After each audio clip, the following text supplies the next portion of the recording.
Quand j'ai commencé à faire des vidéos, je me suis pas posé la question du matériel. Pour ceux qui me suivent depuis longtemps, j'ai une chaîne YouTube depuis environ 5 ans et j'ai filmé toutes mes vidéos au départ avec un iPhone 13 Pro. Mais je me suis rendu compte qu'au bout d'un moment, c'était limitant. Notamment dans les plans que je voulais faire, dans les projets que j'avais en tête, je pouvais pas tout faire avec un iPhone. Donc j'ai acheté un A6400. Il y a maintenant longtemps, mais si vous me suivez depuis longtemps, vous avez vu que le A6400, je l'ai grillé, il fonctionnait plus, donc j'en ai profité pour acheter une nouvelle caméra. Et j'ai pas fait les choses à moitié parce que je me suis pris la caméra de mes rêves, la FX30 de chez Sony. Salut, c'est Monsieur Pixel, et si c'est votre première fois ici, bienvenue à vous. Ici on parle de tech, d'essentialisme, de jeux vidéo et de voitures électriques. Et je savais que quand j'avais acheté ma Sony FX30, j'allais devoir acheter du matériel.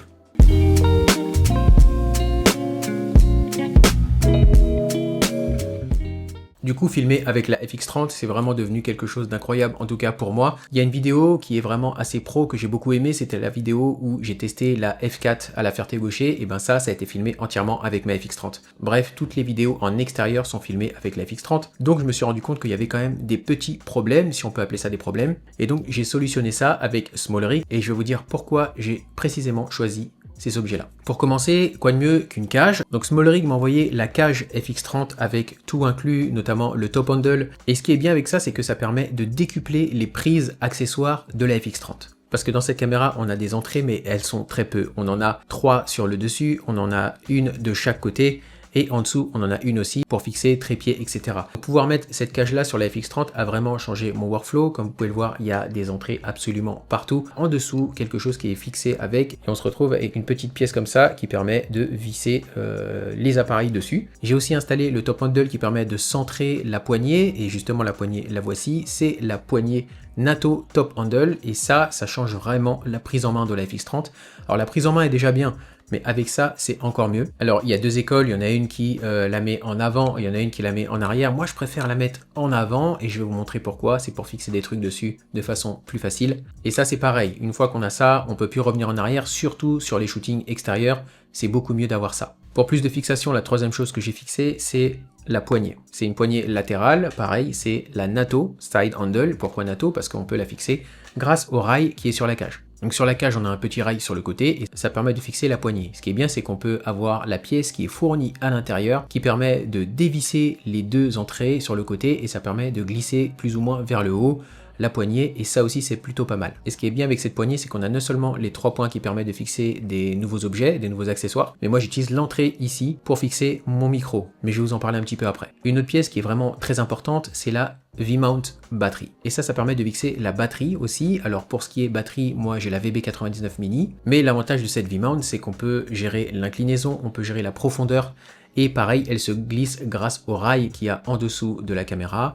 Et ça, c'est pareil. Une fois qu'on a essayé ça, on se demande comment on faisait avant. Lorsque j'ai filmé mon aventure, lorsque j'ai conduit une Formule 4 à la Ferté-Gaucher, je n'avais pas encore de batterie. Donc, j'ai réussi à faire le tournage. J'ai tourné environ 4 à 5 heures non-stop. Ça a fonctionné. À la fin de la journée, la batterie était à plat. Mais ça, j'ai plus envie que ça arrive. Donc je me suis dirigé vers une batterie portative. Et ce qui est cool avec la VB99, c'est son affichage. Je peux savoir à combien de batterie j'ai en appuyant sur le petit bouton qui est sur le côté. Et ça me met aussi les voltages qui sont en train de sortir de la batterie lorsque je les utilise. Typiquement, j'utilise les deux entrées sorties USB-C, je vais vous dire pourquoi à la fin. Mais elle est aussi compatible D-Tap. Donc si jamais j'utilise un follow focus ou quelque chose comme ça, je vais pouvoir utiliser le D-Tap qui est sur le côté.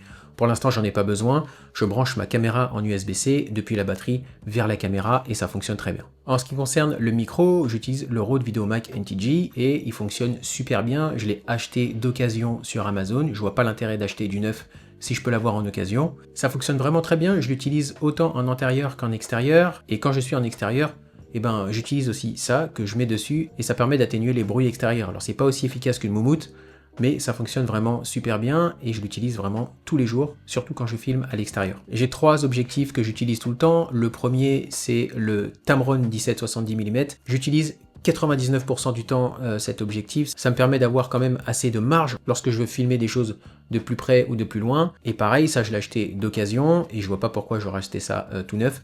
Le seul problème, c'est que je l'ai cassé. Alors en fait, je l'ai fait tomber. Donc ici, vous pouvez voir qu'il y a une fissure. C'est longtemps resté cassé et puis à un moment, je me suis dit, je vais mettre de la colle forte et voir ce que ça donne. Et ça a fonctionné. J'ai mis de la colle forte et maintenant, j'ai récupéré mon 1770 fonctionnel tout est parfait et j'aurais peut-être dû le faire avant. Le deuxième objectif, je l'utilise pas vraiment, je l'ai eu avec mon appareil photo, c'est-à-dire le deuxième qui est en train de me filmer là, c'est la 6700. C'est le 1650 OSS 2 et ça vraiment je l'utilise pas. J'utilise vraiment en backup, si vraiment je casse mes objectifs par exemple, je vais utiliser ça, mais sinon je l'utilise pas. Et puis le troisième objectif que j'utilise, il est actuellement sur ma caméra, c'est le Sony 15 mm f1.4. Ce que j'apprécie, c'est que je peux avoir un plan large de ce que j'ai envie de filmer, donc en général je me mets en plein milieu et ça me permet d'avoir des choses un petit peu différentes sur les côtés. Avant j'utilisais le 17-70, mais il fallait que je me mette plus proche, donc c'était un peu embêtant et j'aimais pas non plus les angles de caméra que j'avais. Là c'est parfait.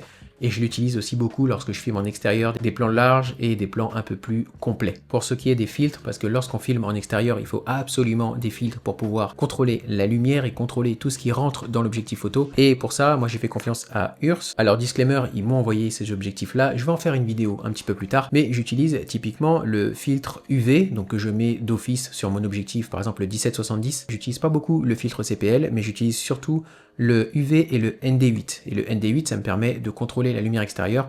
Et s'il y a vraiment énormément de lumière, je prends le ND1000.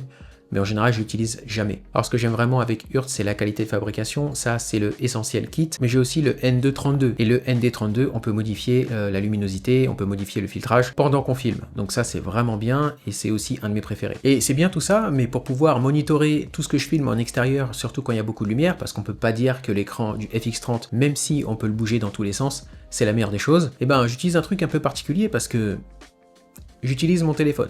Alors full disclaimer, j'ai deux téléphones, j'ai l'iPhone 17 Pro et j'ai le Pixel 10a, et ça c'est mon téléphone professionnel. Et ben le Pixel 10a, je l'utilise avec l'application MNC, c'est Monitor and Control. C'est une application officielle de Sony qui me permet d'utiliser mon téléphone en remote sur ma caméra. Soit je peux la brancher en câble, mais moi je l'utilise principalement en Bluetooth, comme ça me permet d'éviter un maximum les câbles sur mon nouveau rig. Et une fois que j'ai branché mon téléphone, j'utilise le Holoc Quick Release Monitor, et ça me permet de mettre un support téléphone tout simplement, qui ressemble à ça. Et ça, c'est un support tout bête que j'ai acheté sur Amazon et qui s'étend.